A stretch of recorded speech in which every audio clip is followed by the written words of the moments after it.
Hi everybody, and welcome back to this podcast episode number 2. I need to get some little Christmas jingle to, introduce this podcast in, but we don't have that just yet. So, welcome back to the podcast, everyone. Hope you're doing well. Hope you had a good week. So on today's podcast, we'll be talking about presents and the whole thing about presents. So first of all, let's start off with a little bit of a quiz. What was the most wanted gift in 2006. Do you have any ideas? I'll give you 5 seconds to try and think what the most wanted gift was in 2006. 5, 4, 3, 2, 1. So that in 2006, the most wanted gift at Christmas time was Nintendo Wii. Were you one of the lucky ones who managed to get a Nintendo Wii? I remember I desperately wanted a Nintendo Wii. I didn't get it for Christmas though. I think I got it after Christmas for my birthday. If I remember correctly, I think when I actually got the Nintendo Wii was when the Wii Fit came out. Can you guys remember the Wii Fit? It was like basically for those who don't know, it's basically like almost like a board which you stood on, and you could like play games of it like skiing and like dancing, that type of thing. It was actually really. Everyone wanted it. It was like a massive phase everyone was going for to get a Fit, and they were like, "Oh my god, it's the first thing to get a Fit with being like some sort of like gaming." So they're like, "Oh, we can play games and get fit." I mean, you probably couldn't get very fit playing it. I'm not gonna lie. I mean, there was no sort of massively cardiovascular endurance, or there was no weightlifting or anything like that. It was literally just pure. Like stepping on, stepping off, press ups, that type of thing. So just more like home workouts. So I guess you could get somewhat fit, but I don't think you'd be able to, you won't be like running a marathon type fit or deadlifting 300 kg type fit. But I guess it's whatever you define fit being. So, and then the next question is, what was the most wanted gift in 2003? So if you're on a video, that's little Winston just there. I'm going to give you 5 seconds. 5, 4, 3. What's the most wanted gift in 2003? 2, 1. It was Beyblades. Can you remember them? They had like a little TV show as well. I used to absolutely love the Beyblades. And then you had like this little arena, which is basically like a little dome. Mate, they should definitely bring those back out. I'm gonna bring them out for Christmas. You know what I mean? Bring them back out for Christmas. So they were basically like this like little dome, and you would shoot these little plastic toy things. Imagine like thimbles. You ever heard of what a thimble is? If you don't know what a thimble is, I think it's something different, more almost like a tire. So imagine a tire on its side with like a little point coming out of the middle. So it's basically standing, basically like a thimble. And then you would launch them. There you go. Let's play. And launch them from the little launcher. They start spinning around, and when they're spinning around, they would land on the in your little zone, and they basically bang against each other, and the winner was the one who like was able to keep spinning and survive.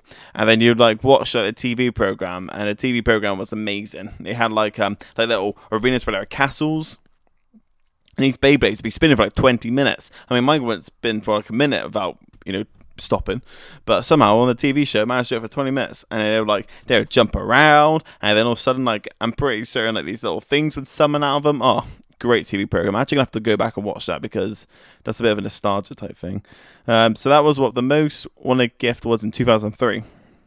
So that was the Beyblades, and 2006 was the Nintendo Wii. So congrats if you managed to get that. Now, what do we think is going to be the most wanted gift in 2020, the year that we're in now? I'm really calling it. I think it's going to be the PlayStation 5, seeing as the PlayStation 5 came out, and they've already been. Well, the PlayStation 5 came out for pre-order on Thursday or Friday. It was.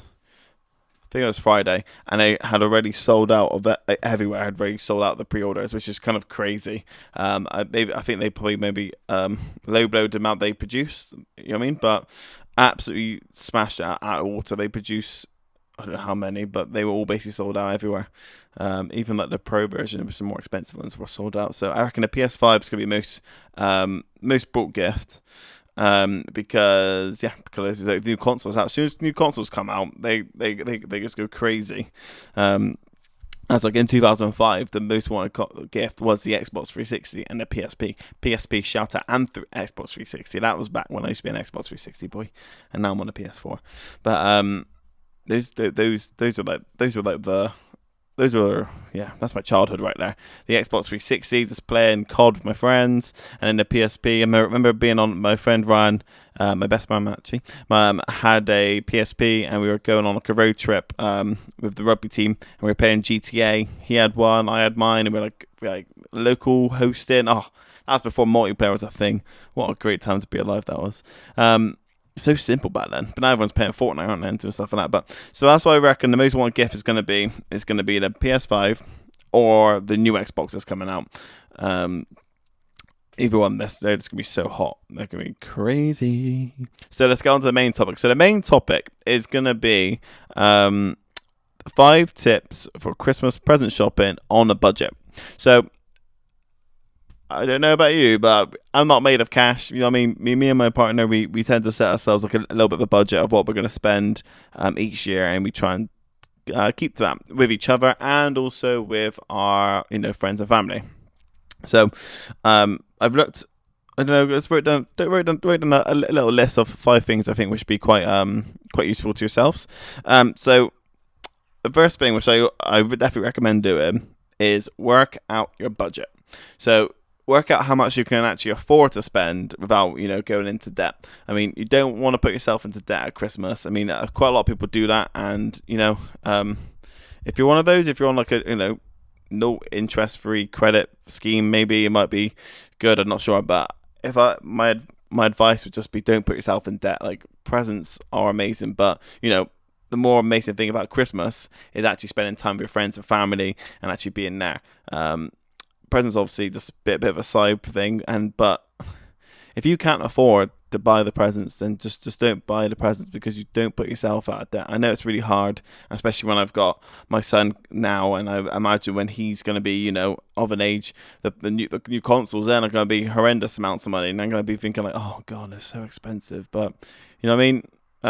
But I got some tips to help you out, so let's go for that. So make yourself a budget, and also make yourself a list of who you're going to buy for. Okay, so what we tend to do, we tend to make a list of obviously Nicole's brothers, my mum, dad, her mum, dad, etc., etc. And what we tend to do then, we tend to work out how much we reckon we'd be able to spend on each person, and then we go down and we work out what roughly the overall spend would be, and then if that's in the budget, then we are happy. And that's how we tend to do our presents. So that's number one. So number one, make a budget and make a list of what you need to buy for who you're going to buy for. So obviously, let's just say, I don't know, so Nicole's brother is a chef. Maybe if we look to buy him some sort of like cooking thing, like a knife, we'd be like, okay, so this is what we need to buy him, this is how much it's going to cost, blah blah blah. Do you know what I mean? And then you can then work out how much it's all going to be in the end, and then you can then start planning, start saving money towards that. So that brings us on to the next one. Number two. I'm not sure when you're listening to this podcast, but if you're listening to it now when I'm releasing it, you've still got a few more months, because we're only in September now. So you got September, 1st September. Well, I say it's the 20th, but you got September, you got October, November, December. Obviously, most people tend to do all their shopping in December. So then they tend to find December and January are really tight months because they spent all their money. What I recommend doing is maybe starting now. Do you know what I mean? So Nicole and I, we're really starting to look at what we're going to get people, and actually start looking to buy now, so it spreads out the costs, because you don't want to have it all in one month when you then also got to buy all your Christmas food, etc. You know what I mean? Maybe if your friends want to go out for Christmas drinks, meals, etc., depend on lockdown. But yeah, just so that's what I was going to say. Start shopping now, okay? So I want you to make your list and work out your budget, okay? And then from that, now, because obviously you made your list, you made your budget, you kind of know what you're going to be buying people, or what type of ideas you're going to be buying for people. Start to look now, because there might be some really good deals on. So it might be things which are on sale now. I mean, in December, you don't really get many sales, do you know what I mean, before Boxing Day. Boxing Day is obviously the big sales day, so people obviously know that people will be paying full price up to Christmas. Do Do you know what I mean? So in December, shops know people are going to be wanting these gifts, so they can pay full price. So that's the tip. So start shopping now, because you might actually get some discount or some sort of good deals on products. And obviously it spreads the cost over several months. So tip number 3 is going to be buying second-hand gifts. Just think, gifts don't always have to be brought first time round, depending on the gift. Do you know what I mean?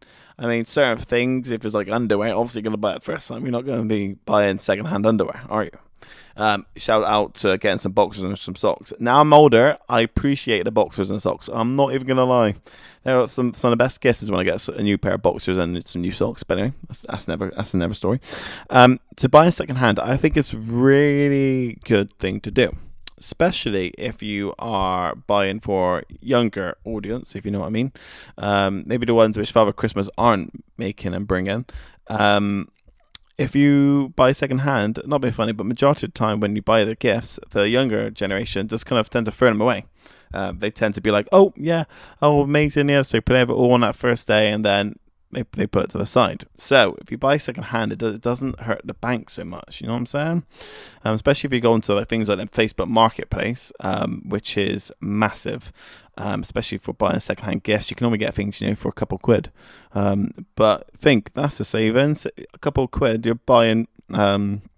So a lady from my work, because she actually bought this is going back to last Christmas. She actually bought some gifts off Facebook Marketplace, and I was like, that is such a good idea. So she paid a couple of pound for these gifts, when normally it's meant to be £20-30. I'm thinking that's really good, because just remember when you were younger, you would pay these toys and stuff, for a couple hours, maybe on Christmas Day and maybe after Christmas Day and up to New Year, but then that would kind of be it. So you're paying a lot of money just for a couple of days. So that's my tip for you. So if you look to buy second-hand gifts, especially for the younger generation, because majority of the time they it's not used every single day like you might buy for like an older a brother or sister, and when you get a bit older. So yes, that is my tip. So look to buy second-hand if necessary and if you can, because like I said, you don't want to be buying sort of second-hand underwear. But if you're buying second-hand cars, you know what I mean, like the little toy cars, I mean, what's wrong with that? The boxes tend to get thrown away anyway, don't they? Straight away, straight into recycling and then picked up by the recycling man. Thank you very much, recycling people. So that is tip number 3.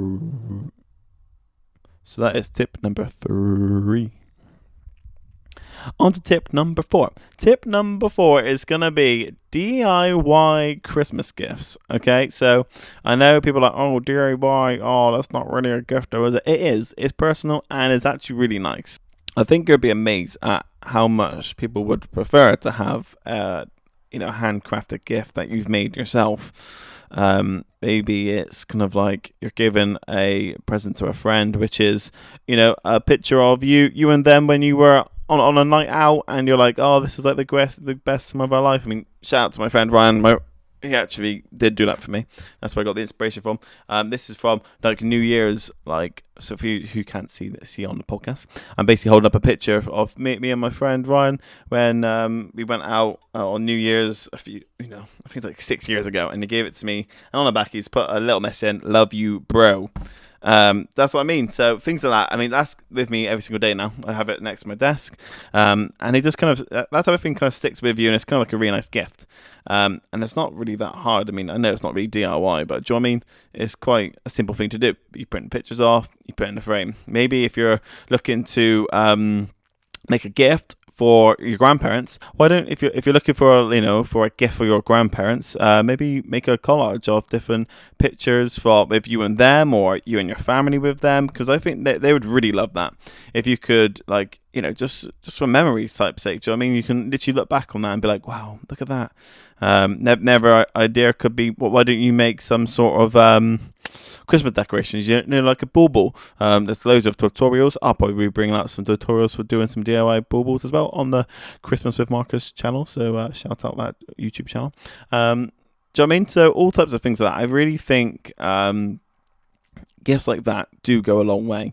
Another idea could be hampers. So Nicole's brothers last year got year before, I don't know, one of those. They both got like a lovely little hamper from Sally. It was like in a basket, which could be used then for picnics. Because oh god, I really want to get one of those like old vintage picnic basket things, and just don't know, these look cool. I don't know why. I think that's more of an aesthetic type thing. I just think it looks really cool having like an old picnic blanket on the old picnic basket with a picnic. Just reminiscing of the lovely summer we could have. Could have had if we didn't have been in lockdown the whole time, especially how hot it was. It was so hot, wasn't it, over lockdown? But anyway, back to it. Sorry. So that the DIY. So that the hampers, and then basically, why don't you just make a hamper? So say if you're making one for your brother, and you know that his favorite chocolate brand is Cadbury's. Let's say, shout out to all the other Cadbury brands as well. Cadbury brands or other chocolate brands. So say if his favorite thing is Cadbury's, why don't you just go down to Sainsbury's and get a selection of every single Cadbury thing that you can find, and then maybe just, you know what I mean, and then maybe, I don't know, what else could you put in there? Say if they also like movies, some sort of movie, like, I like Johnny Depp, so you get all the Pirates of the Caribbean, you put that in there. Just little things like that. Just obviously those are still could be quite expensive, but they're a bit personal. They make it nice. Because what I love, if they did it for me, someone could make me a hamper. Someone's gonna make me a hamper. They can make me a gym hamper. Okay, I'm talking. I want protein bars. I want some sort of protein in there. You know, I want some chalk. I need some chalk for the gym. You know, some new hand wraps. So if people want, you know what I'm saying, you want to make me a gym hamper, I'm fine by that. I'm fine. So I think those things would be quite nice as well, because you can actually really make the hampers really personalized. So specifically for what the person wants, and what they like and their interests are. So that is that one. Moving on to tip number 5. Tip number 5. It's not really a tip. It's more of a, you know, just go put it out there. So basically, sometimes I think the best gift you can give someone is not having to get you a gift. Christmas is not all about the presents. It's also about being with your family, your friends, just spreading the Christmas cheer. I mean, I love it when, so since we've had our house about 4 years ago, we have our friends over for a Christmas party, you know, a week or two before Christmas, and I absolutely love it. That is literally one of the best parts of Christmas, is having my friends over. We get merry, we have great food. Nicole makes a great spread of food. We play Secret Santa, we play games. It's just a great time. The tree's up, you know, songs are on, everyone's happy, being merry, being jolly, and it's just amazing. But like I said then, I did say Secret Santa, I know, but it's not. Do you know what I mean? We did Secret Santa amongst our friends because that makes it cheaper. It means you don't have to buy 8 gifts, individual gifts. I mean, actually probably less than that. It'd be 6 when it cannot count Nicole and I. But for a group of 8 of us, it means you don't have to buy 6 gifts individually. I mean, you got Secret Santa. It means you can just buy one for everyone, and everyone's happy because everyone's got a gift. So that's another thing which you could do with your friends and family. Like, look, maybe do a Secret Santa. Maybe between like your brothers and stuff, maybe think, oh, maybe Secret Santa, because we've got so many siblings and so many cousins, and do you know what I mean, everyone gets a present. So what I'm saying is like, you don't need to buy gifts for everyone. Majority of the time, I bet a lot of people will be happy with a card and just, you know, like a Merry Christmas, and not have the guilt or feel like they have to buy you a gift. Because it's such a vicious circle, isn't it, really? Because obviously you always feel like you need to buy them a gift, and then they always feel like you have to buy you a gift, and then etc. So it always just keeps going on.